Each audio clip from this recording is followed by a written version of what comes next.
안녕하세요. 좀 지난 이야기입니다만 한완상 전 총리가 라디오 인터뷰에서 조국을 옹호하시면서 이 성경을 인용을 했습니다. 예수가 너희들 가운데 죄 없는 사람부터 돌로 쳐라고 하니 죄 지은 여자를 돌로 쳐 죽이려고 했던 사람들이 다 달아났다는 말씀입니다. 조국 장관의 가족들이 문제가 있다고 생각하지만 그들이 돌로 쳐 죽여야 할 만큼 그렇게 심각한 죄를 범했는지 스스로 물어보고 과연 힘차게 돌을 던질 수 있는 사람이 얼마나 되겠는가 하는 내용으로 말씀을 했습니다. 경향신문도 비슷한 논리로 사설을 썼습니다. 한완상 전 총리는 방통대 총장을 하셨고 서울대 교수이셨고 대한적십자사 총재를 하셨고 남북정상회담 원로 자문 다니셨고 뉴욕 유니언 대학교에서 신학도 하셨는데 저하고 사실 비교도 할 수 없는 많은 길을 걸어오신 분입니다. 근데 죄송하지만 요한복음 8장 간음 중에 잡힌 여자에 대한 이 성경은 그렇게 편리한 대로 갖다 붙일 수 있는 말씀이 아닙니다.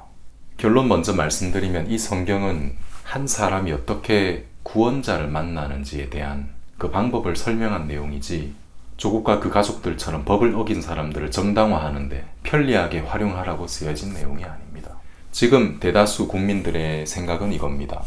특권층이라도 법을 어겼으면 법대로 하라는 것입니다.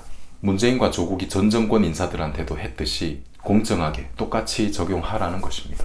특히 조국 본인이 트위터에 썼던 그 주옥 같은 말들을 똑같이 본인한테도 적용하라는 것입니다. 요한복음 8장은 잘 모르는 분들 계실 테니까 제가 읽어드리겠습니다. 개역 한글판입니다. 예수는 감람산으로 가시다 아침에 다시 성전으로 들어오시니 백성이 다 나아오는지라 앉으사 저희를 가르치시더니 서기관들과 바리새인들이 간음 중에 잡힌 여자를 끌고 와서 가운데 세우고 예수께 말하되 선생이여 이 여자가 간음하다가 현장에서 잡혔나이다. 모세는 율법에 이러한 여자를 돌로 치라 명하였거니와 선생은 어떻게 말하겠나이까. 저희가 이렇게 말하면 고소할 조건을 얻고자 하여 예수를 시험함이러라. 예수께서 몸을 굽히사 손가락으로 땅에 쓰시니 저희가 묻기를 마지 아니하는지라. 이에 일어나 가라사대 너희 중에 죄 없는 자가 먼저 돌로 치라 하시고 다시 몸을 굽히사 손가락으로 땅에 쓰시니 저희가 이 말씀을 듣고 양심의 가책을 받아 어른으로 시작하여 젊은이까지 하나씩 나가고 오직 예수와 그 가운데 섰는 여자만 남았더라. 예수께서 일어나사 여자 외에 아무도 없는 것을 보시고 이르시되 여자여 너를 고소하던 그들이 어디 있느냐 너를 정죄한 자가 없느냐 대답하되 주여 없나이다. 예수께서 가라사대 나도 너를 정죄하지 아니하노니 가서 다시는 죄를 범치 말라 하시니라. 예수께서 또 일러 가라사대 나는 세상의 빛이니 나를 따르는 자는 어둠에 다니지 아니하고 생명의 빛을 얻으리라. 성경은 읽는 방법이 있습니다. 성경은 드라마처럼 풍부한 감정 표현이 싹 다 빠져 있고 줄거리만 건조하게 있습니다. 그래서 성경은 읽는 사람을 사유하게 하는 책입니다. 먼저 등장인물을 보고 나서 머릿속에 그 장면을 그려보면 좋습니다. 여기 예수가 있고 또 한 여자가 있습니다. 이 여자는 간음하다가 현장에서 잡혔습니다. 율법에 따르면 돌로 쳐 죽이게 돼 있습니다. 서기관들과 바리새인들은 당시 하나님을 매우 신실하게 섬겨왔던 종교인들이었습니다. 근데 이 사람들은 예수는 아주 증오했습니다. 어느 날 죄 지은 사람을 잡아서 예수를 시험하려고 했습니다. 예수가 그 사람을 율법대로 돌로 쳐 죽여라고 하면 당신은 구원자로 세상에 왔으면서 왜 이 사람을 구원하지 못하느냐고 할 작정이었습니다. 예수가 그 사람을 살려주라고 하면 당신은 율법을 어기는 사람이라고 할 작정이었습니다. 바리새인들의 시나리오에 의하면 예수는 이렇게 말해도 걸리고 저렇게 말해도 걸리는 상황이었습니다. 예수가 대답을 안 하시고 몸을 굽혀서 땅에 손가락으로 뭔가를 쓰셨습니다. 그러다가 아무도 생각 못한 충격적인 말씀을 했습니다. 너희 중에 죄 없는 자가 먼저 돌로 치라. 그리고 다른 말씀 없이 다시 몸을 굽혀서 땅에 손가락으로 쓰셨습니다. 침묵이 흘렀겠죠. 바리새인들은 예수가 그렇게 대답할 줄은 전혀 생각하지 못했습니다. 간음 중에 잡힌 현행범을 데리고 와서 예수가 어떤 대답을 하든지 난처하게 만들고 고소할 수 있었는데 예수는 제3의 대답을 한 거죠. 사람들이 돌을 들고 처음에는 그 여자를 쳐다보았습니다. 예수의 말을 듣고 난 후로는 자기 모습을 보았습니다. 나는 죄가 없나? 양심의 가책을 받았습니다. 하나씩 돌을 떨어뜨리고 가버렸죠. 어른부터 젊은 사람들까지 전부 다 나중엔 바리새인들도 돌을 떨어뜨리고 가버렸습니다. 툭툭툭툭 소리가 났을 것입니다. 이 장면을 한번 떠올려 보십시오. 나중에 예수랑 그 여자만 남았습니다. 조용해졌습니다. 현장에서 잡혀왔으니까 이 여자가 머리채를 잡혀서 질질 끌려왔는지 모르지만 머리는 다 헝클어졌을 거고 옷도 제대로 갖춰 입지 않았겠죠. 이 이야기는 한 사람이 구원자를 만나는 방법에 대한 설명입니다.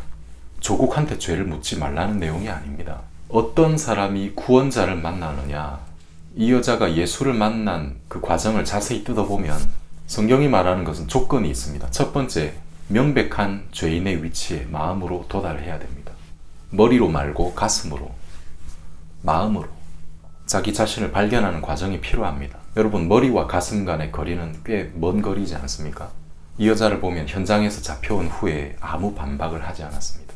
내가 안 그랬다, 증거 있냐, 목격자 있냐, 난 모르는 일이었다, 기억이 안 난다, 저 사람이 먼저 날 유혹했다, 뭐 이런 말 한마디도 안 했습니다. 본인을 봐도 명백한 죄인이었습니다. 그 여인을 가운데 놓고 사람들이 삥 둘러섰습니다. 언제라도 누구 한 사람만 먼저 돌을 던지면 너도 나도 다 던져서 머리에도 맞고 가슴에도 맞고 등에도 맞고 깨지고 피를 흘려서 그대로 엄청나게 큰 돌무덤이 돼서 죽어야 되는 상황이었습니다. 율법이 그랬습니다. 그래도 할 말이 없는 사람의 위치였습니다. 여러분, 그런 상황에 있어 보셨습니까? 두 번째, 이 여자는 자기가 할 수 있는 일이 하나도 없었습니다. 율법은 명백하고 이제 이 사람들이 돌을 들고 있는데 여자가 자기 생명을 지키기 위해서, 자기 생명을 건지기 위해서 자기가 할 수 있는 일이 하나도 없었습니다. 그냥 죽음을 기다렸습니다. 돌이 날아오지 않았지만 마음에서는 이미 죽음의 강을 건너갔습니다. 세 번째, 예수님 말고는 구원해 줄 다른 방법이 없었습니다. 바리새인들이 예수 앞에 갖다 앉혀놨으니까 이제 예수가 무슨 말을 하느냐에 따라 달린 거죠. 자기 생명이. 나중에 예수와 여자 이 둘만 남았을 때 예수님이 말했습니다. 너를 고소하던 그들이 어디 있느냐? 너를 정죄하는 자들이 없느냐? 여자가 이때 유일하게 한마디를 합니다. 주여, 없나이다. 나도 너를 정죄하지 않으니 가서 다시는 죄를 범치 말라.